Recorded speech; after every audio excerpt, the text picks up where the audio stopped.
여기 제가 직접 찍은 차량 한 대가 보이는데요. 얼마 전 중국 여행을 가서 중국 공도에서 포착한 차량입니다. 지난번에 한번 다룬 적이 있는 제투어의 T2라고 하는 모델입니다. 이 차량은 랜드로버의 디펜더, 포드의 브론코와 비슷한 디자인을 가지고 있는 점이 가장 큰 특징인데요. 중국에서 실제로 직접 보게 되면서 오늘 제투어 T2를 다시 한번 살펴보려고 합니다. 나름 큰 사이즈를 가지고 있고 오프로드 성능도 강력합니다. 그러나 이 차량의 가격은 2천만원대 후반부터 시작을 하는데요. 정말 놀랍게도 저렴합니다. 하이브리드 파워트레인까지 존재를 하면서 디펜더 비슷한 제투어 T2 모델을 오늘 자세하게 살펴보도록 하겠습니다. 안녕하십니까, JB월드의 JB입니다. 구독과 좋아요, 알림 설정 한 번씩 꼭 부탁드립니다. 그리고 광고도 30초 이상 봐주시면 정말 감사하겠습니다. 더 열심히 하겠습니다. 제투어는 체리자동차의 자회사로 2023년에 T2 모델을 첫 공개했습니다. 그리고 무려 연비가 1300km라는 사륜구동 플러그인 하이브리드 모델도 작년부터 공개를 시작했는데요. 제투어 T2 모델은 중국에서 출시를 한 지 3개월 만에 무려 10,000대 이상의 판매량을 보여줬다고 합니다. 강력한 디자인과 저렴한 가격으로 인해 큰 경쟁력을 보여주는 것 같습니다. 먼저 파워트레인입니다. 1.5L 가솔린과 2.0L 가솔린, 그리고 이번에 나온 1.5L 가솔린 기반 43kWh 배터리 용량의 플러그인 하이브리드 엔진, 이렇게 총 3가지의 파워트레인으로 구성이 되어 있습니다. 최고 출력 375마력에 최대 62kgm라는 최대 토크 성능을 보여주고요.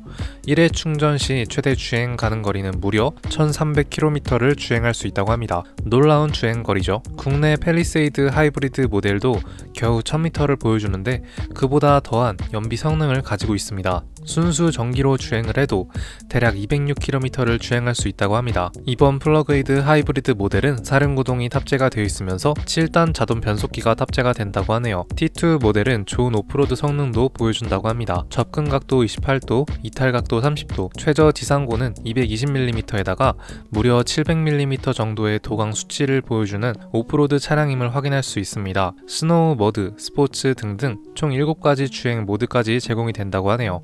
또한 크림 모드, 탱크턴, 언덕 출발 보조 기능 등등 첨단 오프로드 주행 보조 시스템도 갖추고 있다고 합니다. 다음은 차량의 제원입니다.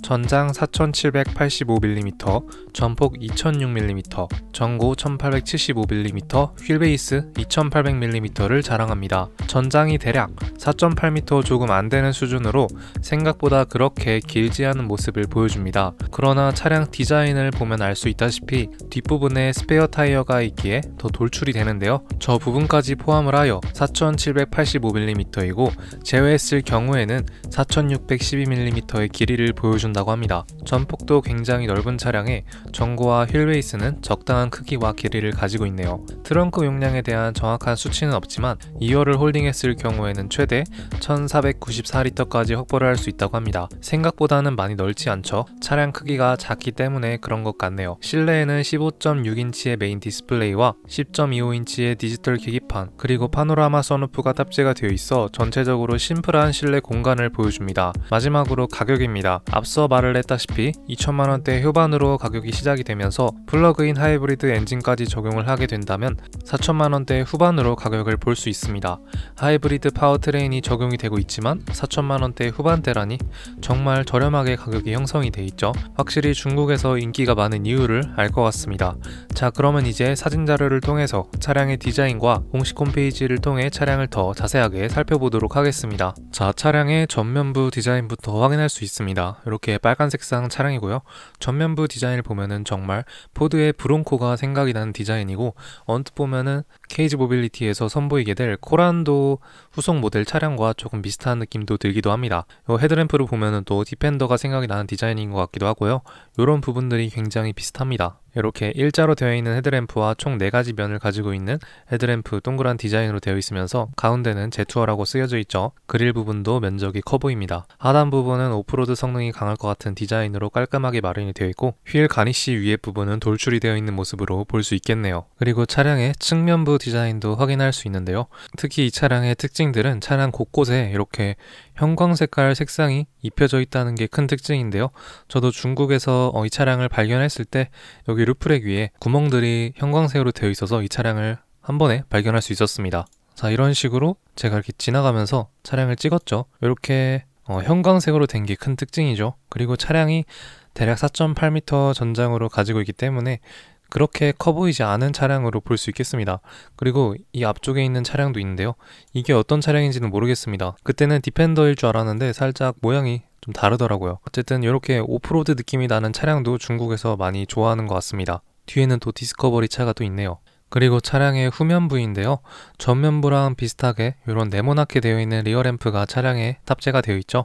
뒤에 부분을 보게 되면은 디펜더가 많이 생각이 나는 디자인인 것 같습니다. 가운데는 또 스페어 타이어가 위치해 있죠. 트렁크 여는 방식도 옆으로 개방이 되는 방식이라고 합니다. 차량의 창문도 굉장히 큰 사이즈로 가지고 있고 또 사이드 스텝까지 탑재가 되어 있는 모델 같습니다. 그렇죠. 이렇게 디펜더처럼 옆으로 개방이 되는 차량이고요. 트렁크의 실내 공간도 또 보여주죠. 이런데 원래 적재 공간이 또 있어야 되는데 이 차량은 없는 것으로 보이십니다. 그렇게 크지 않은 공간이라고 보시면 되겠네요. 확실히 후면부 디자인은 굉장히 멋있긴 합니다. 호불호가 좀 갈릴 것 같기도 한데 멋있는 오프로드 디자인으로 가지고 있죠. 그리고 실내 공간, 1열 공간의 모습인데요. 전체적으로 깔끔한 디자인으로 되어 있습니다. 가운데 아주 커다란 디스플레이와 디지털 계기판과 센터 콘솔 부분도 깔끔하게 구성이 되어 있으면서 기어 방식이 이렇게 이루어져 있다고 합니다. 가운데는 또 무선 충전기 2개 할 수 있는 부분이 또 보이시네요. 센터 콘솔 부분도 굉장히 면적이 커 보이죠. 도어 부분도 굉장히 스포티한 오프로드적인 느낌이 많이 드는 모습인 것 같습니다. 이렇게 손잡이도 위쪽에 마련이 되어 있네요. 1열 공간의 시트에 대한 모습도 볼 수 있는데요.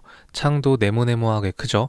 그리고 밑에 하단 부분에는 또 수납 공간이 마련이 되어 있습니다. 시트도 그린 색상으로 들어가네요. 조수석 앞쪽 대시보드 디자인도 이렇게 뭔가 번개 모양처럼 되어 있고 앰비언트 라이트도 들어오죠. 또 하단 부분에는 수납 공간이 따로 위치해 있습니다. 여기에 핸드폰을 올려놓고 할 수 있겠네요. 위에서 아래로 내려다본 모습인데요.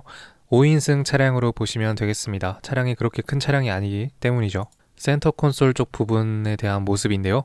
공조장치와 주차 이런 표시, 또 에어컨 표시, 또 여기는 아마 컵홀더 자리이지 않을까라고 생각이 됩니다. 또 이런 손잡이까지 마련이 되어 있고 기어 방식도 굉장히 고급지게 되어 있습니다. 또한 2열을 홀딩했을 경우에도 사진이 보여진대요. 화질이 좀 그렇긴 하지만 이런 식으로 거의 180도까지 홀딩이 되는 모습으로 보이십니다. 핸들도 굉장히 고급지죠. 동그란 형태가 아니라 살짝 D자로 되어 있는 핸들로 되어 있는 것 같습니다. 2열 공간에 대한 모습인데요.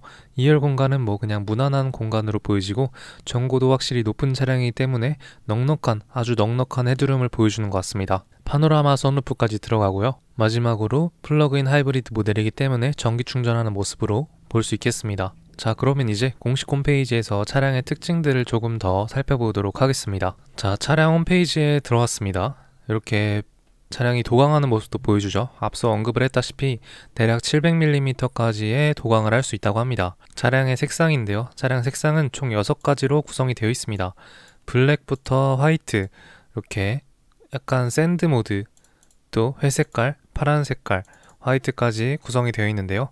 아마 중국에서 판매가 되는 제품이랑 또 다른 해외에서 판매가 되는 차량의 색상이랑 많이 다른 것 같습니다. 실내 내부 색상은 총 3가지인데요. 녹색과 블랙, 그리고 아이보리 색상으로 볼 수 있겠습니다. 차량 디자인에 대한 설명인데요. 후면 LED 조명, 균형과 개성을 강조하고 LED 헤드라이트도 멋있는 패턴으로 되어 있죠. 예비 휠박스, 스페어 타이어 부분입니다. 20인치 휠이 탑재가 된다고 하네요. 정말 큼지막하네요. 내부에 대한 특징도 보여주네요. 스웨이드와 인조 가죽을 사용했다고 합니다. 운전자 모드를 선택하기 위한 다이얼이 있는 중앙 센터 콘솔이라고 합니다. 이 동그란 부분이 주행 모드, 총 7가지를 선택할 수 있는 부분이었네요. 트렁크 공간이죠. 또 컵홀더가 이렇게 위치해 있습니다. 이게 좀 사용이 될까라는 생각이 들기도 하네요. 휠베이스 2800mm를 가지고 있는 넓은 실내 공간을 보여주고요. 넉넉한 레그룸과 헤드룸을 보여준다고 합니다. 2열 공간은. 파노라마 선루프가 탑재가 되어 있고 이렇게 적재 공간과 완전한 이렇게 보여주네요. 차량 문을 열었을 때랑. 오프로드 성능에 대한 모습이죠. 7가지의 주행 모드를 선택할 수 있고 어려운 도로 구간에서 주행 모드 선택할 수 있고 높은 도로 구간에서 높은 크로스 컨트리 능력, 요 서스펜션 능력을 보여주는 것 같습니다. 사륜으로 독립적인 에어 서스펜션이 적용이 된다고 하네요. 자, 이렇게 제가 중국에서 제투어의 T2 차량을 보게 되면서 다시 한번 제투어 T2에 대한 소식을 가져와 봤습니다. 플러그인 하이브리드 모델이 존재하면서 연비는 무려 1300km를 주행할 수 있다고 하는 놀라운 성능을 가지고 있습니다. 가격도 2천만원대부터 최대 4천만원대 후반까지 보여준다고 하니까 굉장히 저렴하게 형성이 되어 있는 가성비 넘치는 차량으로 볼 수 있겠습니다. 오프로드 성능이 강한 랜드로버 디펜더와 비슷한 차량 디자인으로 되어 있기 때문에 중국에서 많이 돌아다니는 이유를 또 알 것 같네요. 국내로 들어오면 참 좋을 것 같은 디자인인 것 같기도 합니다. 자, 그러면 오늘 체리 자동차의 제투어 T2에 대한 영상은 여기서 마치도록 하겠습니다. 그러면 감사합니다. Let's go. I wake up to a little bit of drool on my pillow, feel like it's gonna be a bad day. Yeah, I'm tired of shit, and the coffee ain't hit yet, damn ain't that great. I don't wanna go to work, cause my boss is a jerk, and I'm not even that paid. I need a change in my life, cause I don't feel alive, and there's nothing that makes me happy.